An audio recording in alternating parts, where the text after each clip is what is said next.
Om Namo Vasudevaya.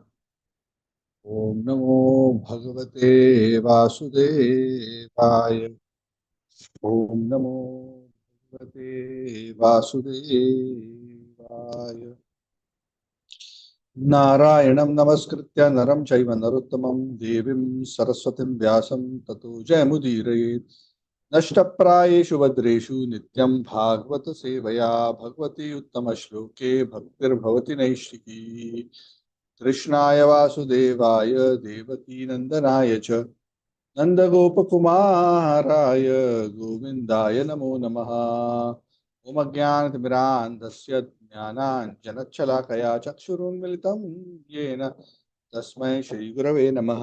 श्रीचैतन्यमनोभीष्टं स्थापितं येन भूतले स्वयं रूपः कदा मह्यं ददाति स्वपदान्तिकं वन्देऽहं श्रीगुरोः श्रीयुतापदकमलं श्रीगुरु वैष्णवांश्च श्रीरूपं सागरजातं सहगणा रघुनाथान्वितं तं सजीवं साद्वैतं सावधूतं प्रजनासहितं कृष्णचैतन्यदेवं श्रीराधाकृष्णपादान् सगणललिता श्रीविशाखान्वितांश्च हे कृष्ण करुणा सिंधु दीनबंधु जगतपते गोपेशा गोपिका कांत राधा कांत नमोस्तुते तप्त कांचन गौरांगी राधे वृंदावनेश्वरी वृषभानुस्ते देवी प्रणमामि हरिप्रिये पंचकल्पतरुभ्यश्च कृपा सिन्धुभ्येव च पतितानां पावनेभ्यो वैष्णवेभ्यो श्रीकृष्ण चैतन्य प्रभु नित्यानंद श्री अद्वैत गदाधर शिवासादि गौर भक्त वृंद हरे Krishna Krishna Krishna Hare Hare Hare Ram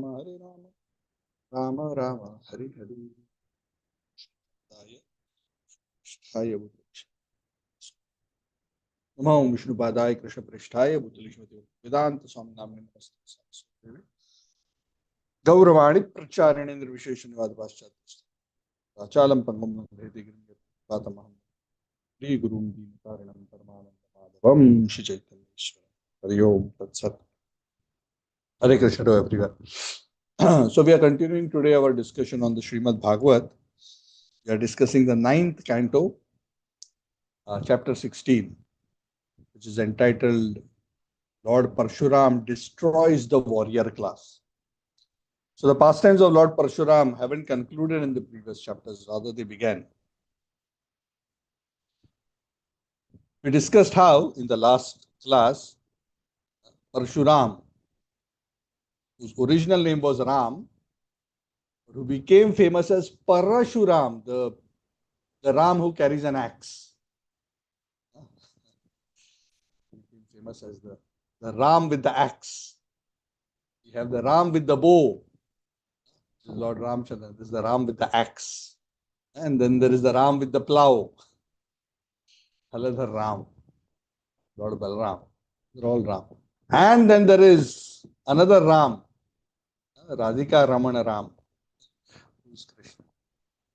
So basically, Rama comes from the root Rama, means to find spiritual pleasure. Ramante yogino anante satyananda chidatmani iti Rama padena sau parabrahma vidhi. The supreme absolute truth is known as Rama because the yogis who meditate on him derive unlimited transcendental bliss by connecting with him through their meditation. So Parashurama effortlessly killed Kartavirya Arjun because he stole the Surabhi cow, the Kamadhenu cow of Jamadhan, his father. Very effortlessly. We discussed this the last time. What was the speed? Anyone remembers with which Parshuram was fighting? Mind, Prabhu. He started with the speed of the mind. Nobody could even see. Only hands and legs and heads were flying all over the place. And when he got a little tired, he started fighting with the speed of wind. So no real chance for anyone else to have any hope of surviving. Finally, Lord Parshuram chopped off all the hands of Kartaviri Arjun, the 1,000 hands, and finally chopped off his head. There were hundreds of sons of Kartaviri Arjun. All of them ran away. Everybody was scared.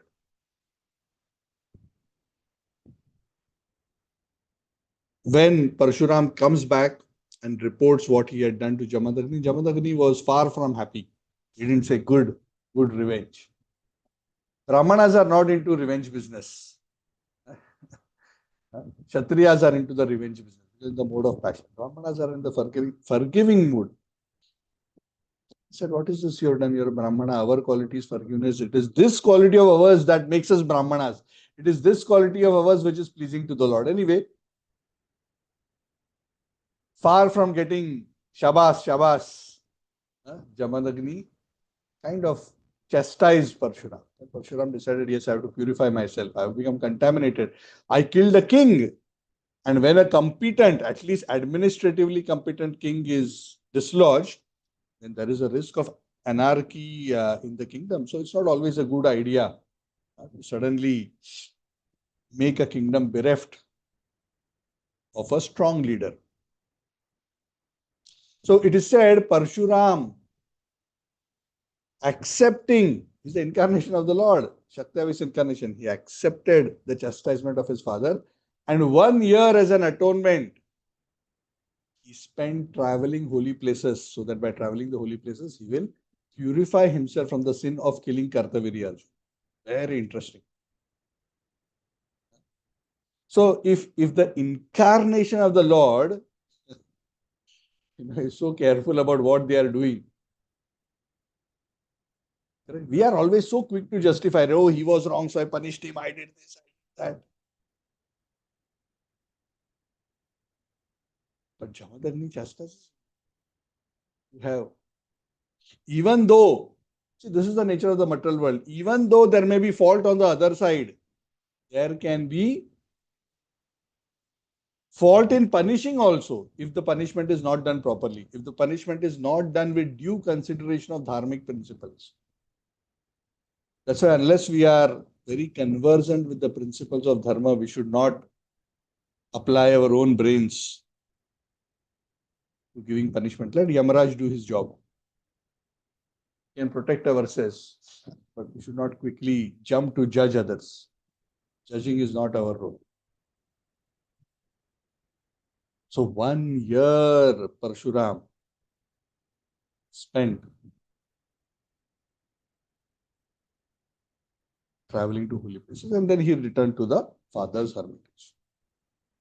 Another very interesting episode is mentioned in the 16th chapter, which is a very famous episode with respect to Parshuram, and a very unique episode, which is with respect to his mother. It is said Parshuramji's mother, whose name was Renuka, the wife of Jamadagni, one day she went to the Ganges to take water. So early morning, at a particular muhurta, Jamadagni would do his yajna sacrifices, prescribed duties, exactly at a time. And it was everyday duty of Mother Renuka, go to the Ganges, get a pot of water, and bring it to her husband so that he can use that water in the performance of that yajna. That day it so happened, when Mother Renuka went to the bank of the Ganges, at the same time, coincidentally, the king of the Gandharvas, Chitraratha, was sporting there amidst many beautiful celestial apsaras. So she saw this Gandharva king Chitra. Gandharvas are very handsome. They are beautiful singers. They are the rock stars of the heavenly kingdom. It's like we have Michael Jackson and XYZ and whoever. What are the recent ones? They are the, and of course, rock stars of our planetary system are not particularly physically attractive. But the Gandharva was extremely beautiful. And Chitrath is the king of the Gandharvas, extremely charming personality, and he's sporting with his women in dalliances, is decorated with beautiful garland of lotus flowers, and Renuka was just filling water and she suddenly happened to see the scene and she got so captivated by that whole romantic indulgence that Chitrath was having with all these apsaras. And being so handsome, absorbed in thought of contemplation of what they were doing, in her heart, she also felt that maybe I should also enjoy with Chitrath. She didn't do anything, she didn't approach him, neither did he approach her, nothing, just a thought. What happened? She was so lost in being absorbed in seeing this and this contemplation, she lost track of time. And the muhurta for the yajna was fast going away. When she came back to her senses, nothing happened. It was just a mental thought. When she came back to her senses, oh, so much time has elapsed, so late. What, my husband must be waiting for me, must be thinking where I have gone, what has happened. Quickly she gathered the pot and rushed back to the ashram. The husband, Jamadagni Muni, was already very, very upset. Where did she go? Why is she not back in time? Renuka was already fearing that because she has overshot the time for the sacrifice, her husband may curse her. So she took a very, very humble position. She went in front of her husband. She just put the water pot in front of him, and just stood there with folded hands, as if saying, I'm sorry. Jamadagni is a great tapasvi sage. In his mind, through his tapobal, he could understand what had happened. He understood that his wife had committed mental adultery. So adultery can be at different levels. Physical, worst; verbal, second; and mental, third. In previous ages,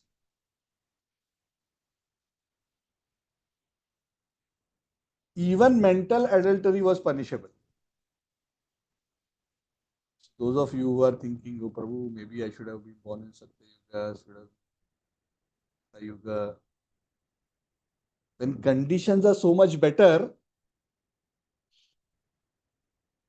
then also higher standards are expected. Kali Yuga, one of the blessings in Kali Yuga is mental sins are not punishable. Imagine if mental adultery was punishable in Kali Yuga. Practically everyone would be going to hell. In Kali Yuga, to not bring adultery to the physical platform itself is so difficult. What to speak of mental? But this is previous Yugas. This is Treta. Jamadagni got wild with rage.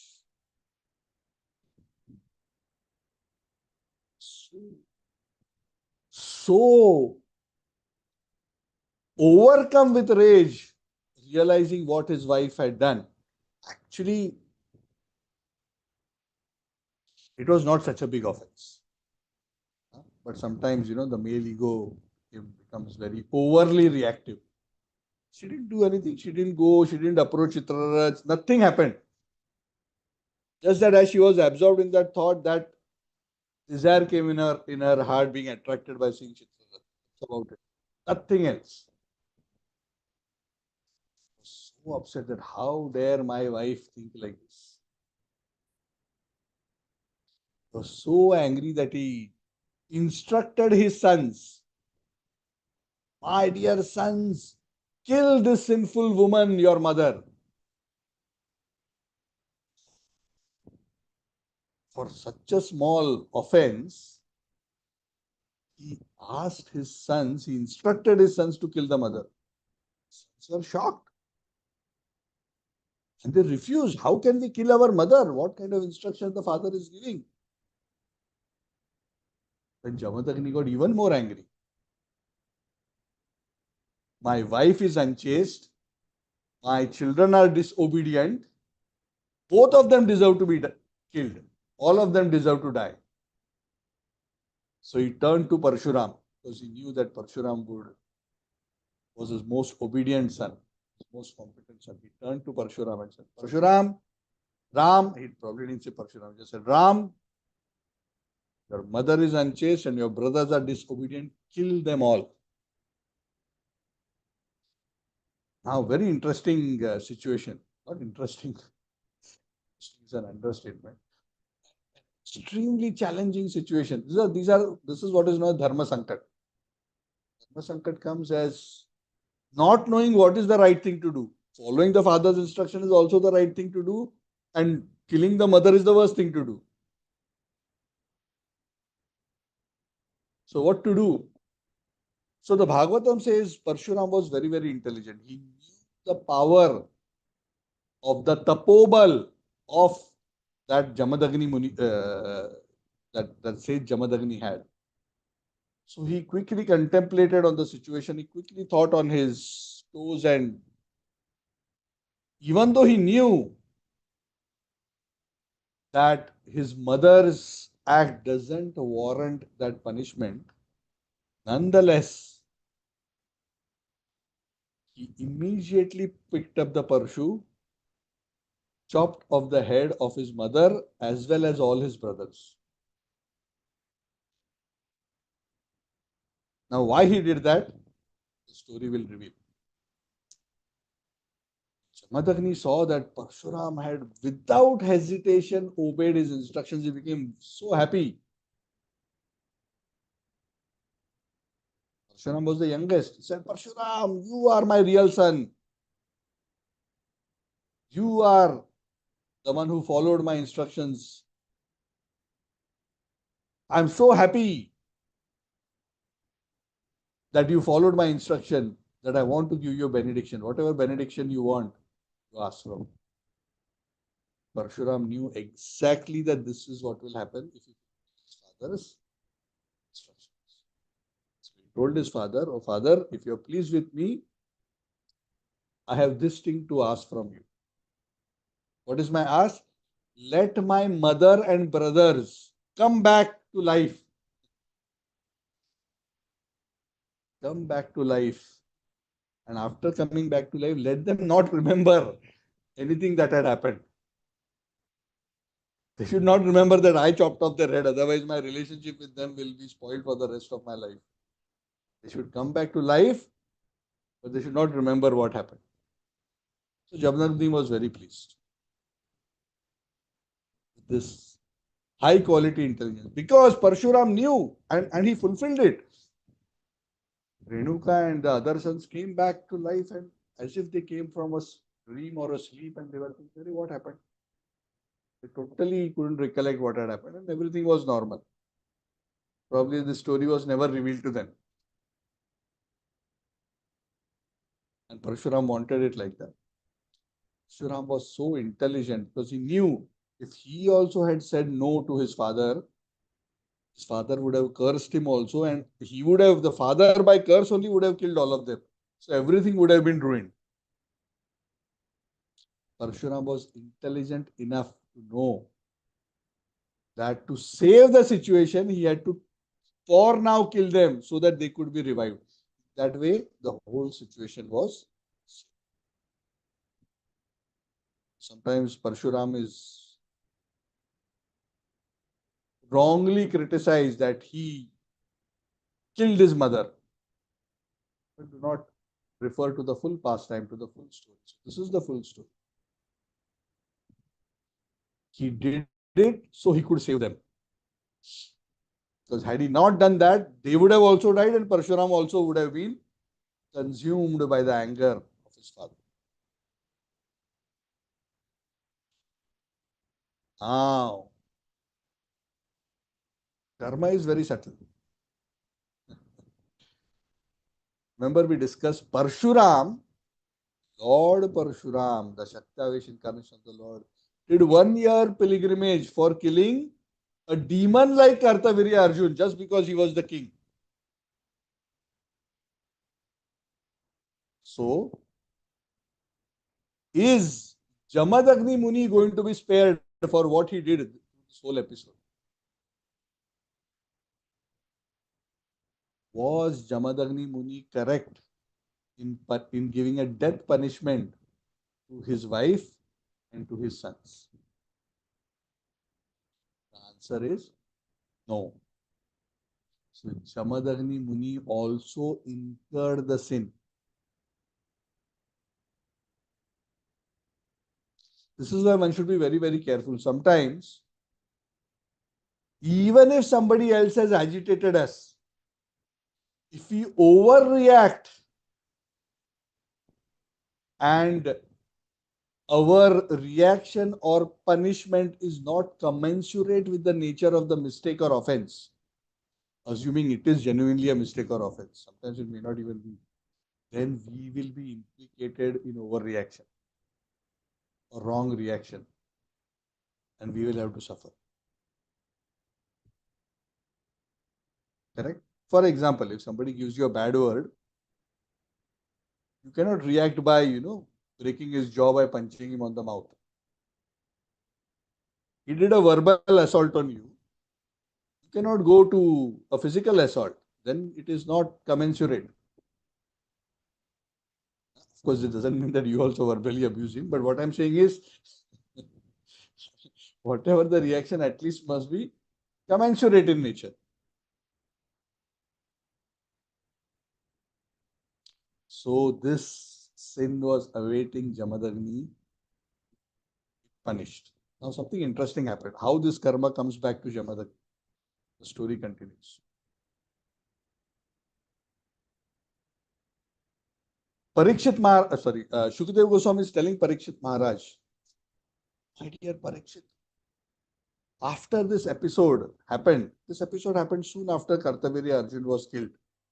Soon means, of course, 1 year, more than a year away, but not very long after.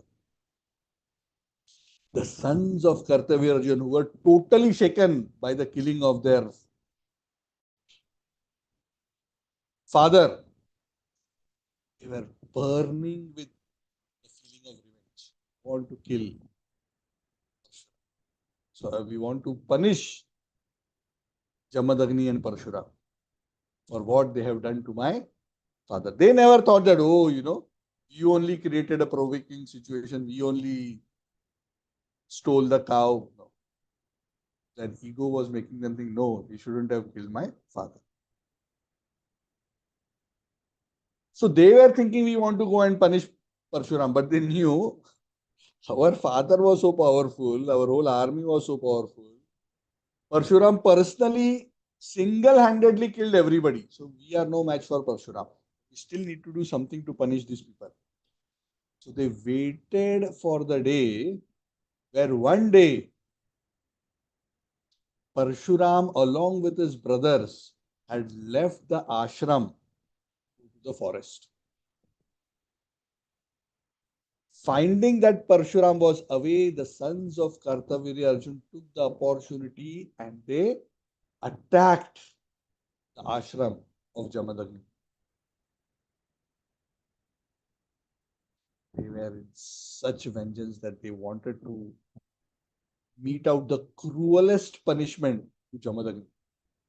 At that time, Jamadagni Muni was sitting and performing a yajna. He was meditating on the Supreme Lord. As he was meditating on the Supreme Lord, they came and they rushed towards him to kill. Mother Renuka ran. No, no, please don't do this. He's a Brahmana. Please, I beg from you for his life. But Kartavirya Arjun's sons, Kshatriya doesn't do like this. Kshatriya doesn't kill a unarmed Brahmana. They were so demoniac like their father. They were so cruel that despite her prayers, they just chopped off the head of Jamadagni, who was at that time absorbed in meditation. And they took his head and went away as their prize. And Mother Renuka was lamenting and wailing. Loudly she shouted, Ram, Ram. It's like Mother Sita shouted.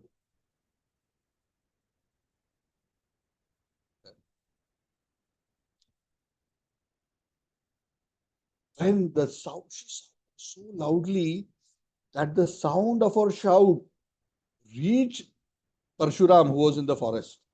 And Parshuram, along with his brothers, came rushing back to the ashram.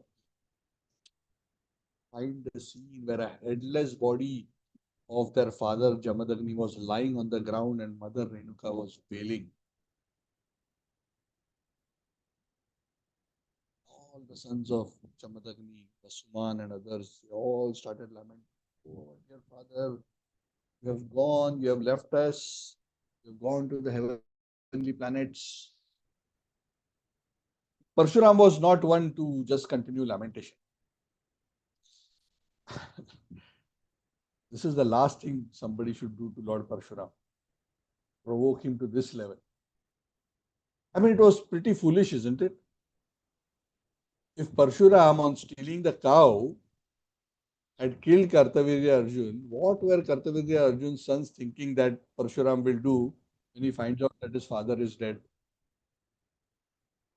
So this is the nature of revenge also sometimes. People are so maddened by the feeling of revenge that they lose all sense of discrimination, what should be done, what should not. Parshuram told his other brothers, you take care of my mother, let me fix whatever these people have done. He took up his axe, and at that time he was so angry because he realized how heartless and how adharmic the Kshatriyas had become, that he decided to put an end to all the Kshatriyas on earth. He was so angry. It is said immediately taking the Lord Parashuram went to Mahishmati. Mahishmati was the capital of Kartavirya Arjun. And of course, now his sons. And he went to that city and effortlessly he chopped off the heads of all the sons. It is said in the middle of the city, he created like a mountain of heads from the bodies of the sons of Kartavirya. They said it was like a river of blood, ghastly river of blood flowing through Mahishmati. Because the Kshatriyas had disregarded Brahmanical culture, they deserved to be punished.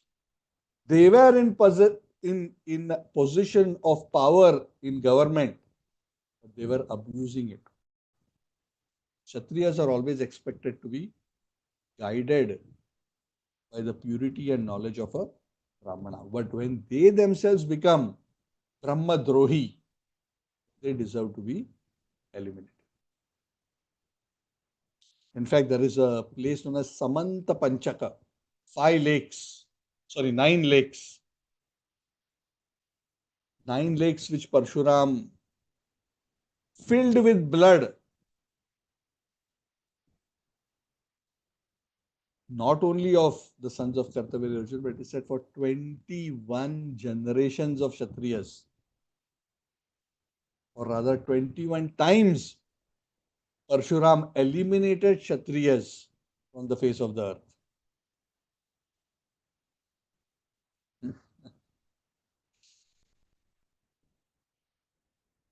Now you may say, oh, Prabhu, this is also an overreaction. Yes, this is also an overreaction. But he took that opportunity because he knew that Kshatriyas had become extremely adharmic at that particular time, and it was important to rid the Kshatriyas and establish true Kshatriyas on earth. Of course, when Parshuram killed the sons of Kartavirya Arjun, the Bhagavatam says he reclaimed the head of his father Jamadagni that they had taken back. He brings it back to the ashram. He placed the body and the head next to each other on a kusha grass and he started performing yajna. He began to worship Lord Vasudeva, who is the all-pervading super soul, the Lord of all the devatas. And after performing that yajna, he said the body and head of Jamadagni Muni rejoined and Jamadagni came back to life.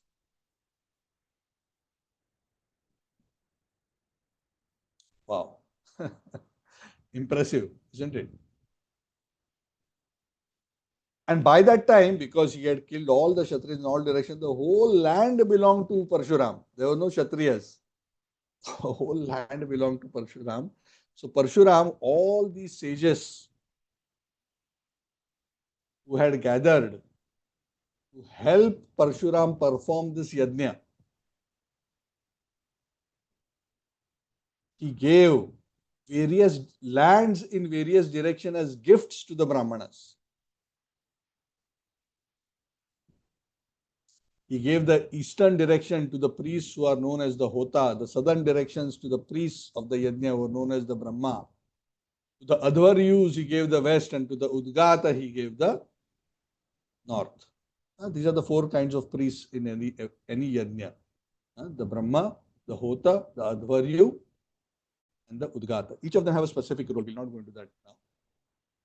And the northeast, southeast, northwest, southwest he gave to other secondary priests. The Upadrashta is this overall supervisor of the Yajna. Upadrashta, he gave Aryavarta. Aryavarta is the land which is between the Vindhya and the Himalayas, northern part of India, above the Vindhyas. He gave to the Apadrashta, and the middle part he gave to Kashyapa Muni. And whatever remained land he gave to various other secondary priests and their assistants. After the whole yajna was done, it is said, I mean, in our Gotra,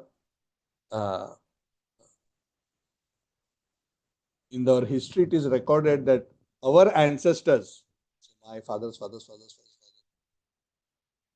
in our lineage, our ancestors were amongst those who participated and helped Parashuram perform this yajna. And then there is some story, because of that they settled in particular lands, and then their generations. So that was the good fortune that my ancestors had, that they had the opportunity to perform this yajna, and they received various places aside from Lord Parashuram. So it is said after this particular yajna, Parashuram took a bath, which is known as the Avabhrita Snana, which is taken after the yajna. Then, being purified of all sins, he stood on the bank of the Saraswati river and he was looking again effulgent. So Parashuram performed this yajna also to purify himself. Because he killed the Kshatriyas 21 times, so he performed this huge yajna. He gave so much dan to all the Brahmanas, and especially to the various great sages who assisted him in performing this yajna. It is said after Jamadagni came back to life, after that he no longer continued to live on earth. It is said in his rejuvenated form, he was given the opportunity to become one of the Sapta Rishis. He ascended to heaven. So Jamadagni is one of the Saptarshis in the current Manvantar. There is Vashishta, there is Vishwamitra and others. Saptarshis. Jamadagni Rishis.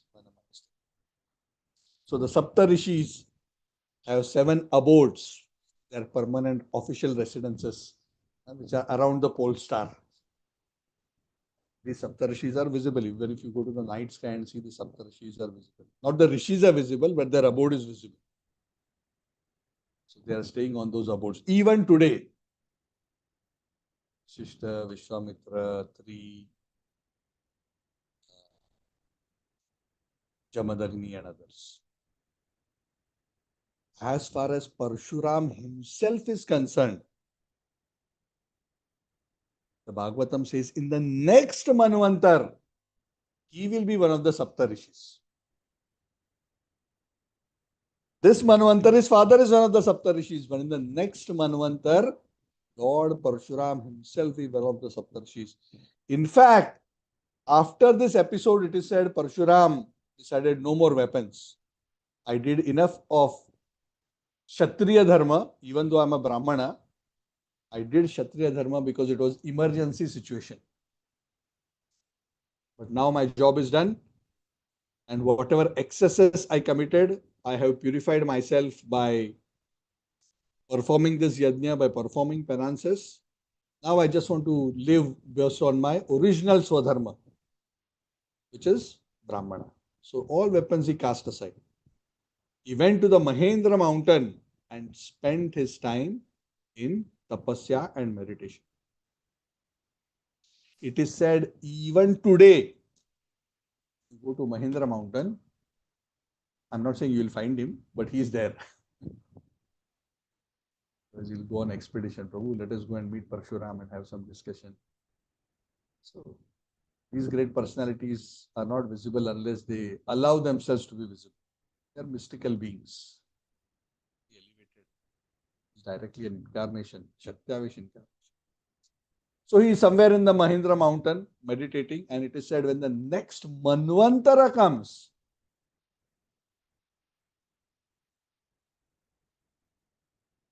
next Manvantara is still some, we are midway in the Manvantara, right? Not even midway, sorry, we are in the 7th Manvantara, 28th Chaturyuga. Still some way to go. 71 Chaturyugas is one Manvantara. So still barely 1/3, just above 1/3 has lapsed. Anyway, so he's going to be around for a long, long time. That's why Parashuramji is sometimes also known as a Chiranjeevi. Not that they are eternal, but they are very, very long. So in the next Manvantara, Parashuramji will be given the position of one of the Sapta. If you recollect, when we discussed about the Manvantara, when we discussed the previous canto, in every Manvantara, in the government of the Manvantara, there are various categories of administrators or rulers for the Manvantara. Anybody remembers? There are 6 categories. 6 categories.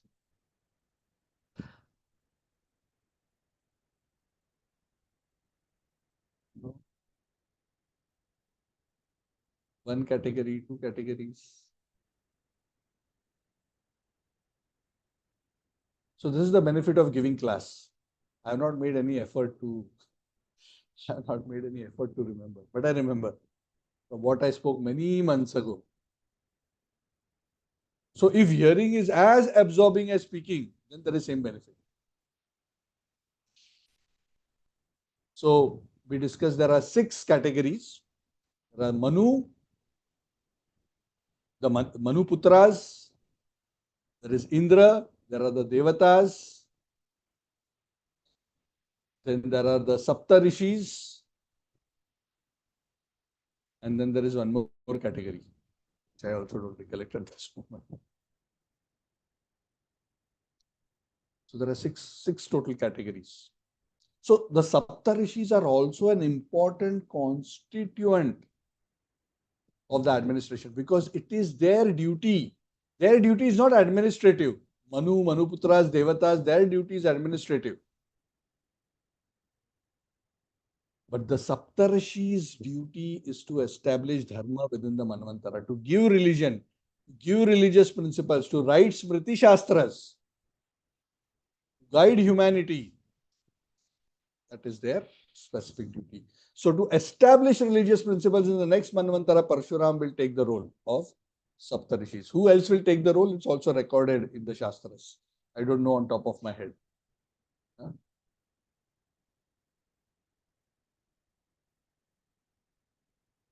So that is mentioned about Lord Parashuram. Even up to today, he lives as an intelligent Brahmana in the mountainous country known as Mahendra. and is worshipped there by celestial beings who are glorifying him, such as the Siddhas, Charanas, Gandharvas.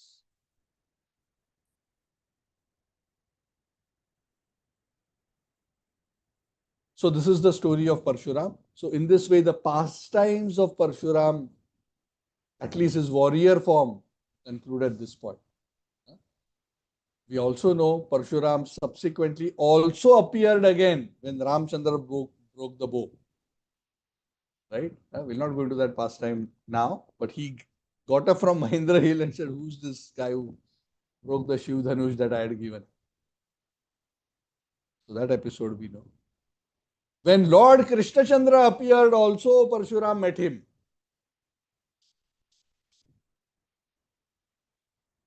So Parshuram was eager to take darshan. He's Shaktavesh incarnation, but Swayam Bhagavan, Krishna, and the Lord's plenary expansion, Ramachandra, self, darshan. So in this way, the pastimes of Parshuram are narrated and come to a conclusion in this particular chapter. This particular chapter has another small section within this chapter which talks a little bit about Vishwamitra. We discussed a little bit about Vishwamitra in the previous chapters. Vishwamitra, who is the son of Maharaj Gadhi. Vishwamitra is born as a Kshatriya, but he, through extraordinary penance, occupied the position of a Brahman. Now, this is very difficult.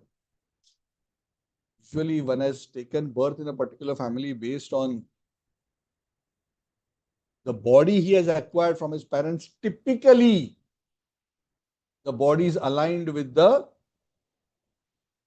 Varna of the parents. There may be exceptions, but most of the times it is aligned. Because in modern science, it is the DNA. But there are rare exceptions. And that is why Shastra is very clear with this principle. Yatra ya lakshanam prokta. Whatever symptoms are seen in a person, accordingly his Varna should be determined, not simply by birth. But even though this is true, generally a lamb is born to a lamb and a lion is born to a lion. Okay, this is also true. There are exceptions, but this is generally true also.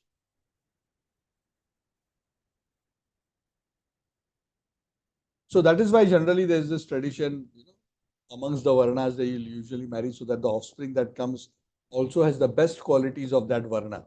That is why Varna Sankara is not recommended. That's why mixing of Varnas is not recommended. Otherwise, the progeny is of a lower quality. So anyway, that's a different topic. It is not a caste discrimination, but it is to preserve the finest qualities of the lineage.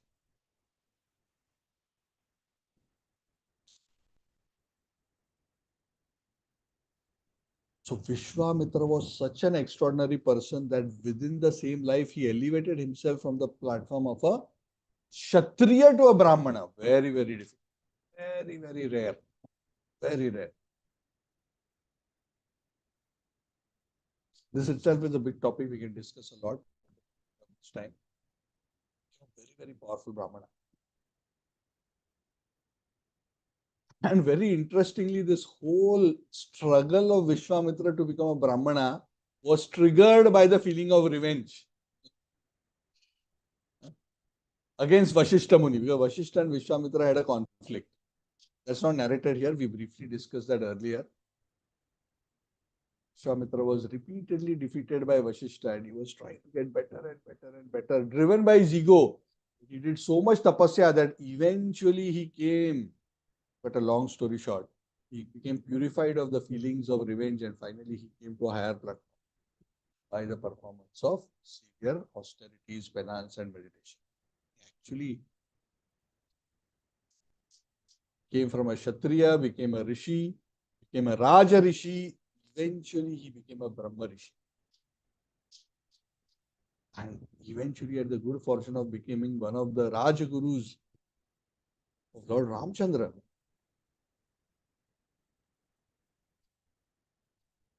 So anyway, that's a very, very interesting story. But the focus of this discussion here is not so much about Vishwamitra's own story, but the focus here is on his descendants. It is said Vishwamitra had 101 sons. Very interesting. And all these sons, there were 50 sons, then there was a middle boy, and there were 50 younger sons. The middle boy was known as Madhuchanda. And because of him, all the 101 sons became known as the Madhuchandas. I don't know why it's not mentioned here why this Madhuchanda was exceptional, but there are 50 elder brothers to Madhuchanda and 50 younger brothers. Now something very interesting. Vishwamitra, he also accepted the son of Ajigartha, known as Sunakshepa, who was also known as Devarata. He adopted him as his own son. Anyone remembers anything about Sunakshepa? Anyone discussed about Sunakshepa's story a few weeks ago?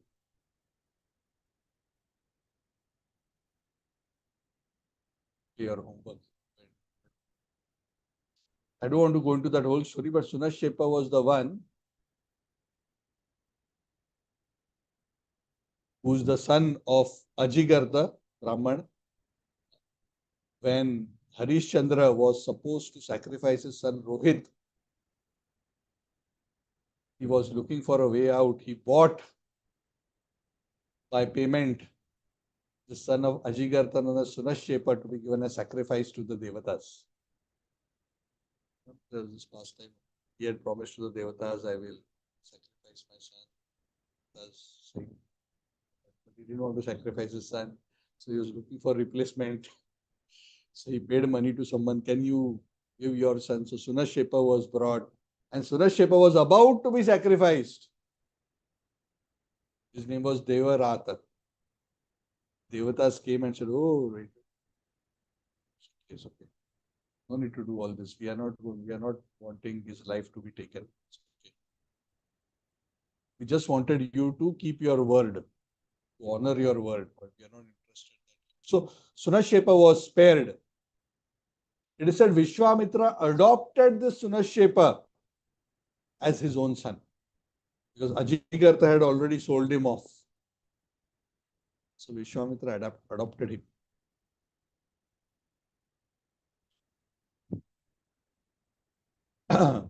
So, even though Sunakshepa was born in the Bhargava dynasty, now he was the son of Vishwamitra, and he was very advanced in spiritual life. He was a very great soul. Because he was such a great soul, the Devatas actually personally. So that's why he has also become famous, even though he's not in the seminal line of Gadhi. Became one of the prominent descendants of Gadhi because he was adopted by Vishwamitra. So when Vishwamitra told his other sons, 101 sons, please accept this Devarata, Sunakshepa is also one of your brothers. Huh? How come you created your... He instructed his 101 sons, Sunakshepa, because he was so spiritually advanced and he was also elder in age. So Sunakshepa is the elder brother of all of you. They are thinking suddenly where from this elder brother came who is not from our family. So it is said Vishwamitra's children were divided in their opinion. Those who were elder to Madhuchanda, the top 50, they said, no, we don't accept. What is this? You are putting a brother on top of us simply like that. We don't want. And the 50 younger ones along with Madhuchanda said, no, we are okay. Whatever, father, you decide. You make him your son, we have to accept. Whatever arrangement you make, we will agree. So Vishwamitra was very pleased with the younger children, 51. But the elder 50, he was very upset. How dare you disobey me? So he cursed them. I curse you. that you will lose all your qualities and become lechas. You become low class beings. So you're showing the behavior of low class beings. Low class beings are those who do not respect the instructions of the elders. May all of you become lechas. Lecha are those who are unclean, those who are opposed to the Vedic literature. It is said these lechas are the ones who went to the West. This is Mlecha Desha. The younger 50 plus 1, Vishwamitra blessed them. He said that because you accepted my instruction and accepted Sunakshepa as your eldest brother, I am very happy. That's why I bless you, just like you have proven to be worthy sons to me. I bless you all that you will also become worthy. You will have worthy children. And your life as father will become successful.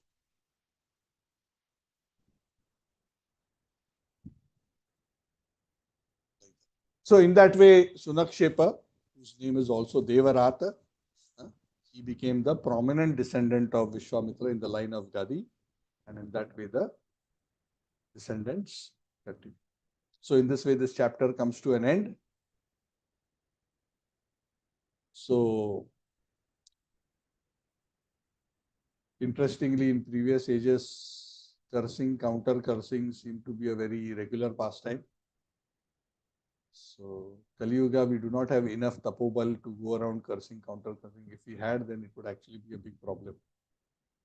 But fortunately, there are not such qualified, powerful Brahmanas whose words simply by saying will come true. That was the power of the Brahmanas by tapobal.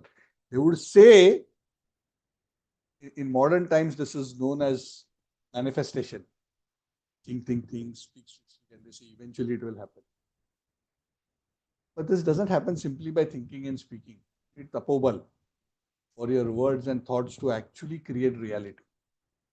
That was the kind of power that the sages had through the tapobal. That is why it is said those who are advanced in spiritual practice should not simply blabber.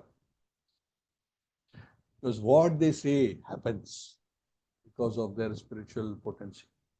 Be very careful. At the same time, we should be very careful that those who are advanced, we don't irritate them.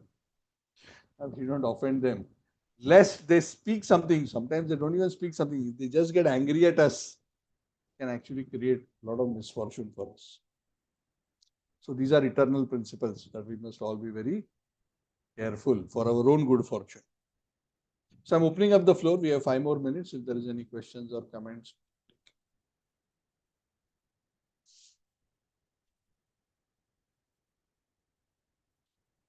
Okay. So nothing. So thank you very much. Grantharaj Srimad Bhagavatam ki jai, Srila Prabhupada ki jai. So I will see you all next Saturday. Thank you very much. Hare Krishna Prabhu, thank you very much. Hare Krishna Prabhuji, Dandavat Pranam. Thank you everyone. Hare Krishna Prabhuji.